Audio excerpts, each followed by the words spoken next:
कि एक बाघ कैसे बदला एक खूनी टाइगर मैन में और उसने क्यों मार डाला सभी जानवरों को। तो चलिए शुरू से देखते हैं। एक जंगल में बहुत से जानवर बड़ी खुशी से रह रहे थे। उसी जंगल में एक बाघ भी रहता था। वो बाघ बहुत शांत मिजाज का था। वो जंगल के सभी जानवरों से अपनी दोस्ती रखता था। सब कुछ बड़ा अच्छा चल रहा था, लेकिन शायद ये सब कुछ अच्छा कुछ टाइम तक ही चलने वाला था। एक बार जंगल के जानवर जब अपने घरों से बाहर निकले तो उन्हें कुछ जानवर मरे हुए दिखाई दिए। उन जानवरों को किसी ने बुरी तरह से घायल किया हुआ था। उनको देखकर सभी जानवर बहुत डर जाते हैं। अरे बाप रे, इन जानवरों को तो किसी ने बुरी तरह से मारा है।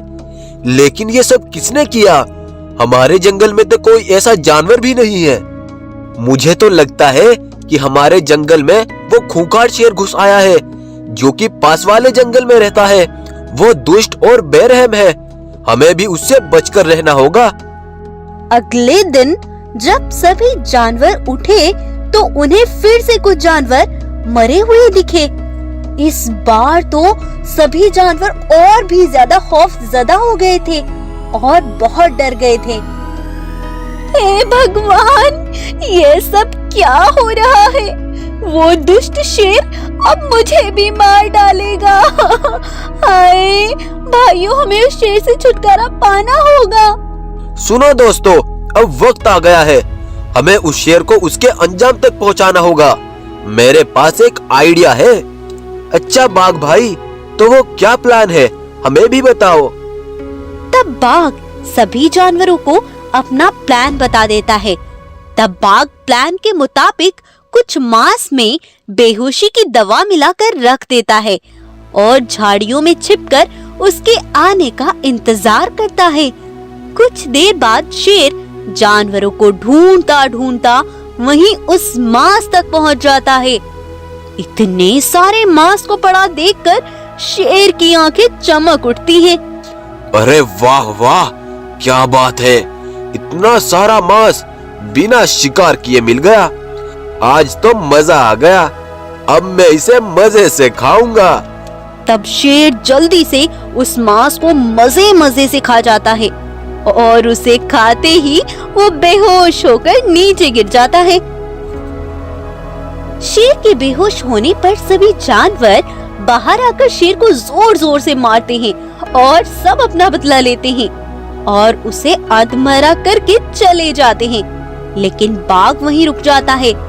तब शेर बाघ से बोलता है, तुमने मुझे मारकर अच्छा नहीं किया। मैं पुनर्जन्म तो लूंगा या नहीं ये मुझे नहीं मालूम, लेकिन मैं आत्मा बनकर जरूर आऊंगा और तुमसे अपना बदला लूंगा। इतना बोलकर शेर मर जाता है। शेर की सारी बातें पेड़ पर बैठी एक चील सुन रही थी। रात होती है और रात होने पर बाघ अपनी गुफा में आराम कर रहा था। तभी वहाँ पर उसी शेर की आत्मा आकर बाघ के शरीर में प्रवेश कर जाती है और तभी वो बाघ शैतान मानव बाघ में बदल जाता है और जंगल में चलकर एक एक करके बहुत से जानवरों का खून पी जाता है। सुबह होने पर बाघ के अंदर से वो आत्मा निकल जाती है और बाघ अपने असली रूप में आ जाता है। उधर जंगल के जानवर उन मरे हुए जानवरों के शरीर को देखते हैं तो सभी के पसीने छूट जाते हैं। अरे, हमने तो उस शेर को मार डाला था ना, लेकिन फिर इन जानवरों को किसने मारा? वहीं पर बैठी वो चील ये सब देखकर समझ जाती है कि ये सब उस शेर की आत्मा ने किया होगा, लेकिन वो बेचारी डर के मारे किसी को नहीं बताती। वो सोचती है कि कहीं वो शेर की आत्मा उसके अंदर ना जाए।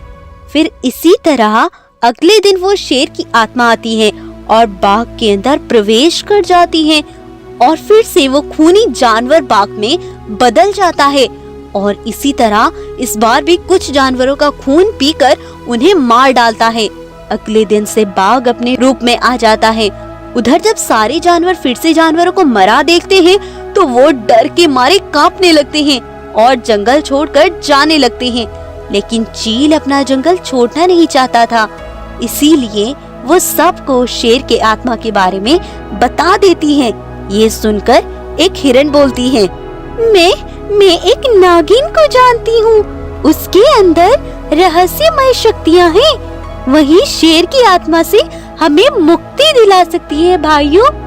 तब सभी जानवर उस नागिन के पास जाकर सारी बात बता देते हैं। तब नागिन बोलती है, अच्छा तो ये बात है, जब वो आत्मा रात में आएगी तो मैं उसे बाघ के शरीर से अलग कर दूंगी, उससे शेर की आत्मा को मुक्ति मिल जाएगी। फिर जैसे ही रात होती है तो शेर की आत्मा बाघ में प्रवेश होती है, तो नागिन अपनी शक्तियों से उस आत्मा को अलग करके बाहर खींच लेती है। तब से शेर की आत्मा को मुक्ति मिल जाती है और इस तरह से उसके बाद से उस आत्मा से मुक्ति पाकर फिर से सभी जानवर अपने जंगल में हंसी खुशी रहने लगते हैं। जंगल का राजा शेर बहुत ही अच्छा और बहुत दयालु था। शेर कभी भी अपने जंगल के जानवर का शिकार तो क्या, उन्हें कभी चोट तक नहीं पहुंचाता था।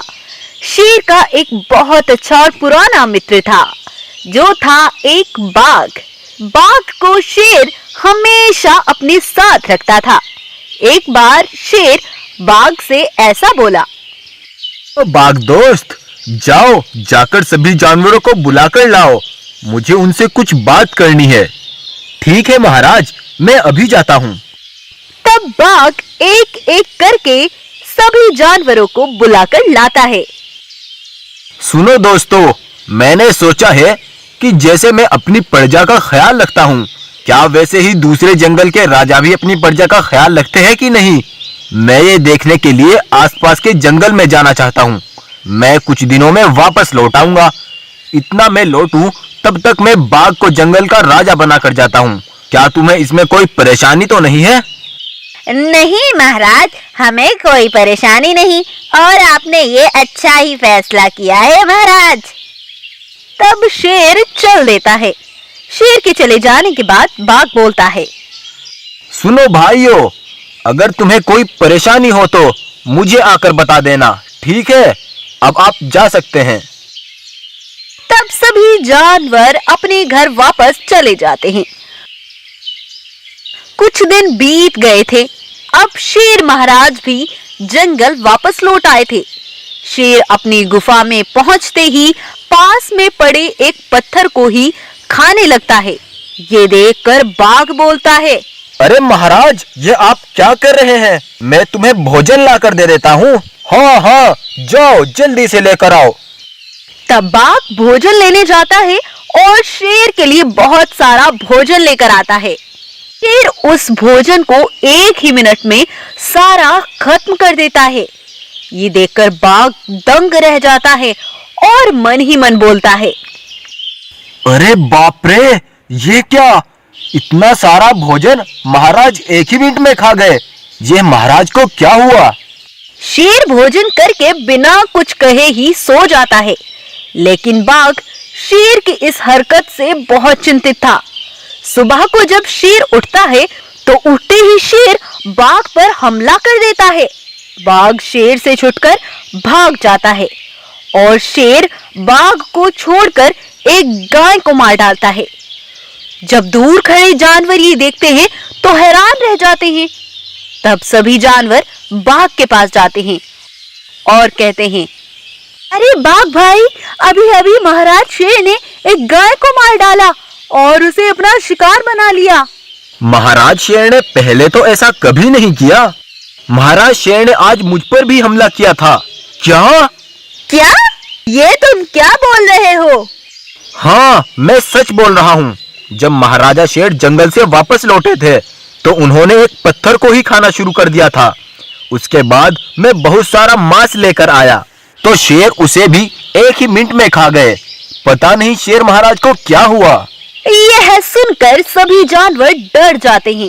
तब एक लोमड़ी बोलती है, भाइयों, भाइयों जरूर कुछ